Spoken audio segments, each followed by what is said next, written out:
Assalamualaikum and hello everyone. Today we'll be talking about the global transport project of our choice, which is ETS. So before we get started, this is our team, Pivot, and we are consist of 6 persons. Hi madam, I'm Tivashini Manimutu from the group Pivot. Our group chose ETS as our group assignment, which is Electric Train Service. It launched in 2010 by KTMB to revolutionize Malaysian public transport. ETS operates at a maximum speed of 140 km per hour and making it the fastest meter gauge train in Southeast Asia. It links key hubs along the West Coast lines, including Padang Besar, Butterworth, Ipoh, Kuala Lumpur, Gemas, and Johor Bahru. It has 3 service tiers, which is platinum, gold, and silver, tailored by speed, route coverage, and number of stops.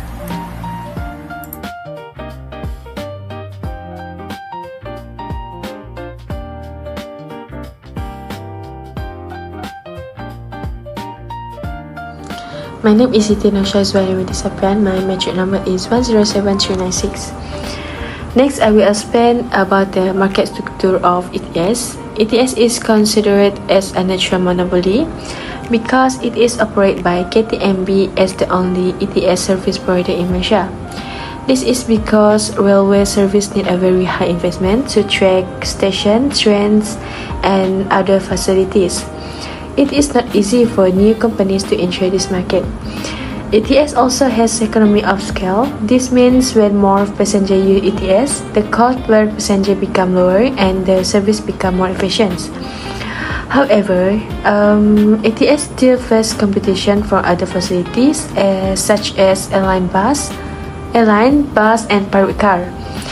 Therefore, ETS need to improve its service quality, punctuality, and passenger comfort to attract more users. So in conclusions, ETS is natural monopoly but still compete with other 20% choice. Next, I will explain about the stakeholder of ETS. The main supplier of ETS is KTMB. KTMB manage the train's operations, maintenance, ticketing, and customer service. The government, especially the Ministry of Transport, also play an important role by providing rules, policy, and support for the railway system. Other suppliers include the construction company, technology provider, and energy provider. They help to maintain the rail facilities and improve ETS service. For consumer, ETS is used by daily commuter, business travel, and tourists. Overall, suppliers provide the resources and service, while consumers create a demand for ETS. The cooperations between all stakeholders help ETS support economic growth and tourism in Malaysia. Hello everyone, my name is Dennis Ng. My metric number is 103854. Now I present the factor of production. The first one is the land. Land is all the resources used to create and run the ETS. Thousands of hectares across Malaysia are used for railway tracks such as KL Central, Ipoh, and Butterworth Rail Station. It uses iron ore to forge strong steel track, crushed stone to support stabilize, and copper for overhead electrical cable. And the second one is the labor. Labor is the effort that needed to operate the ETS. The labor is the qualified train driver and track engineer, also customer service officer, ticket counter staff, and onboard crew, and also office professional. And the third one is the capital. Capital is the man-made tools, machinery, and infrastructure that used to provide the service. It includes the 91 and Class 93 train. To operate using clean electric, the railway system need over power line, electrical substation, and safety signal system. The capital also include escalator, automatic ticket gate, security camera, and digital arrival boards. Okay, next I will present the externality of the ETS. For the positive externality, which is boosting of secondary cities, traveling from KL to Ipoh just take only 2 hours, which it create a massive influx of the tourists visiting for local food and sightseeing. Also, local hotel, cafe and souvenir shop in city like Ipoh, Tapping and Alosta have seen a direct rise in revenue due to the increase in train passenger. Next is the negative externality, which is noise displacement.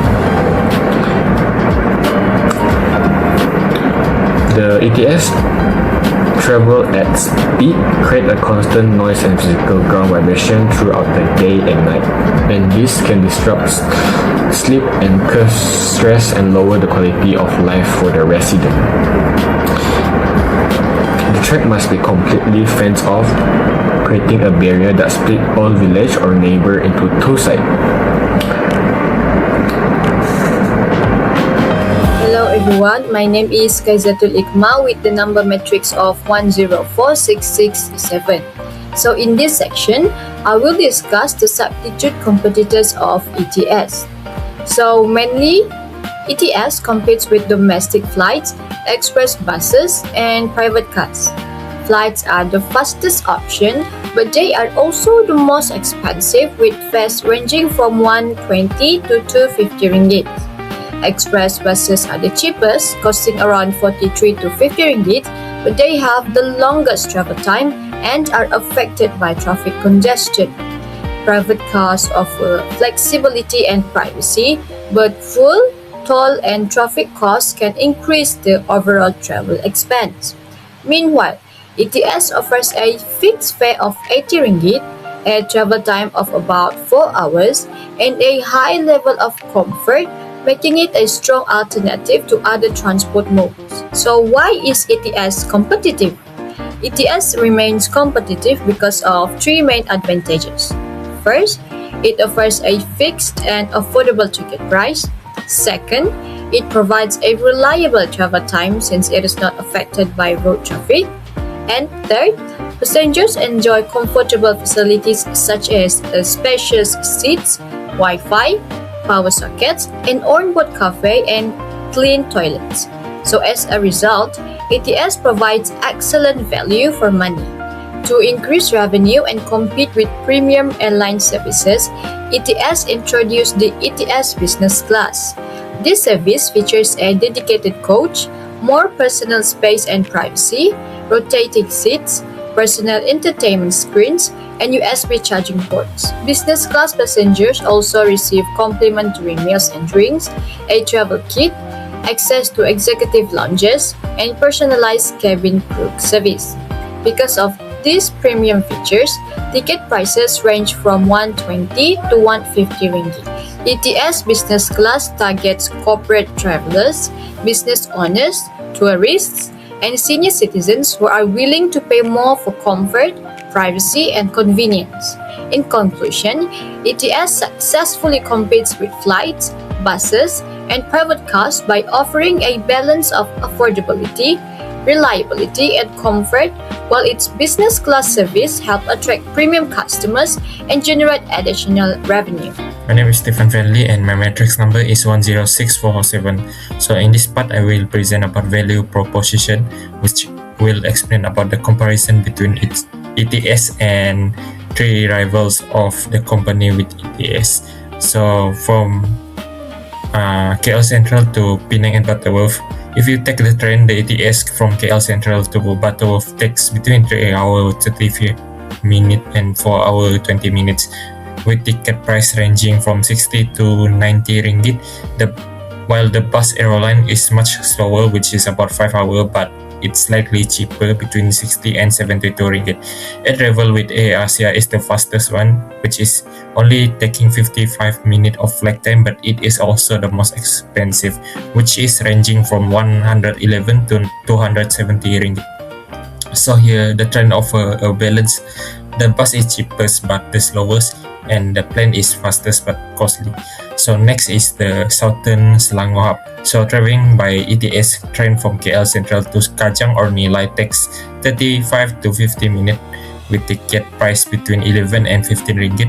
Meanwhile, the KLIA Express is faster, which is only take 28 minutes non-stop, but the price is much higher at 55 ringgit.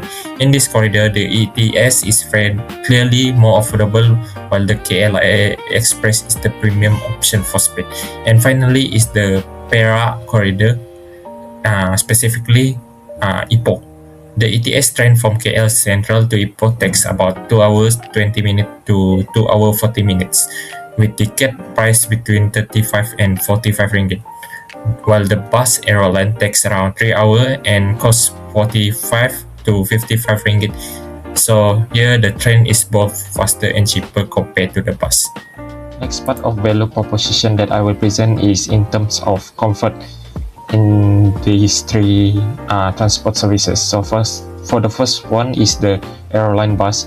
Airline position itself almost like a business class coach. The layout is spacious with ultra wide 2x1 leather recliner, personal touchscreen, charging hub, and even an on-board toilet. Passengers are served complimentary hot meals and drinks by a dedicated crew. In terms of comfort, this is closer to a premium travel experience, which is designed for relaxation during long journey. Next one is Air Asia flight. So basically, Air Asia operates on a high-density economy layout with tight seat pitch and minimal legroom. Comfort is limited, and most amenities such as meals, ring, baggage, or a seat selection come at an extra cost.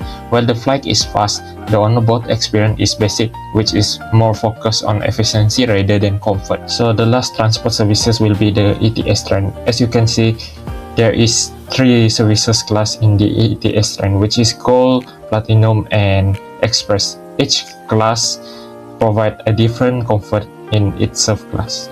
So I will explain it briefly. The ETS offers modern 2x2 seating layout with clean toilet, overhead luggage rack, and power outlet. Some services class even provide onboard snacks or a bistro coach for hot food and drink. Comfort here practical and reliable, not as luxurious as airline but spacious enough for medium distance travel. The train balance speed with a decent level of amenities. So that's it for my part. Thank you. My name is Tashani Subindran. My matrix number is 103753. So now I'm going to explain the policy recommendation. The first policy is infrastructure expansion and also government subsidies. It is to increase investment in railway infrastructure. The government could expand the ETS roads to underserved areas, and also they could upgrade station and signaling systems, and also increase train frequency and capacity, improve urban-rural connectivity, and lastly, they could support regional economic growth and tourism. So the expected benefits from this policy is reduced traffic congestion, more efficient transportation network, greater accessibility for communities, and also lastly, increased economic activities in smaller towns. As for the second policy is green transportation incentives. It is to encourage public use of ETS through the incentives. So they could provide travel rebates and fare discounts. Also, they could offer special subsidies for students, senior citizens, frequent commuters. And also lastly, they could promote environmentally friendly transportation. So the expected benefits from this policy is lower carbon emissions. They could reduce dependence on private vehicles. Also, they could higher ETS ridership, and lastly, they could improve revenue for KTM. The next part, I'm going to explain the conclusion. So, ETS plays an important role in Malaysia's transportation system because it is support the economic development, tourism, and also regional connectivity. And also, government support is essential for the future growth because the infrastructure investment and green incentives can enhance the ETS success. So overall, ETS contributes to sustainable and efficient mobility for Malaysia. That's all from me. Thank you. And with that being said, that will be all from us. Thank you.